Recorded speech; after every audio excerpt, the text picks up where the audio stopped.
quelque part, à présent, on n'arrive pas, les décideurs, moi j'ai rencontré pas mal de représentations diplomatiques, d'organismes internationaux, etc. Mais on n'arrive pas à présent, et cela je comprends, parce que l'inconscient en eux est façonné par cette vision de la laïcité qui est en réalité du laïcisme chez eux. Alors, on n'arrive pas à comprendre que, que la question d'abord du Nord et la question du radicalisme religieux est une question religieuse. Et donc on ne peut pas traiter cela sans une implication d'un département en charge de cela. Mais je crois qu'ils le font analyser sous d'autres angles qui est le leur. On ne peut pas leur dénier cela.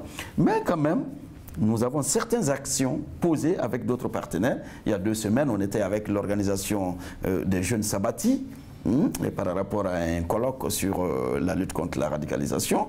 Alors, ça, c'est autant d'éléments. Nous sommes sur d'autres projets à venir dont je tairai les noms. Moi, je préfère avoir la chose concrètement pour en parler. Hein. Mais je crois que, sous peu, et petit à petit, je crois que les consciences sont en train de comprendre au niveau des décideurs. Parce que les gens font un amalgame. Ils disent, bon, non, chez nous, l'État, la religion. Mais ce qu'on oublie, c'est que chez eux, quelle est la religion dominante? C'est le christianisme. Mais le christianisme, c'est une religion bien organisée, bien agencée, bien stratifiée. Parce que les gens oublient que l'Église a eu à gérer l'État. L'Église a eu à gérer l'État. L'Église a eu à être conseillée au niveau des rois, des chefs d'État. Hein? Et que d'ailleurs, pour que l'Occident sorte de cela, c'est ce qui a fait venir les vagues des révolutions. Parce que les mentalités des hommes et des femmes étaient tellement sous domination du clergé qu'il fallait, de ma foi, avoir voilà, une certaine audace pour oser clamer cette rupture. Et vous avez ce que ça fait en France avec 1789. Voilà, et vous prenez la reçue de Lénine, quand déjà on disait la religion est l'opium du peuple. Voilà, ça voudrait dire jusqu'où il y avait la part des religieux dans la conscience humaine. Alors donc, mais donc l'Église a eu à bénéficier donc de cette expérience qui fait qu'aujourd'hui vous prenez un prêtre à Bamako, il peut ordonner la messe à Lyon. Un prêtre à Lyon peut, ma foi, ordonner la messe à Lumumbashi.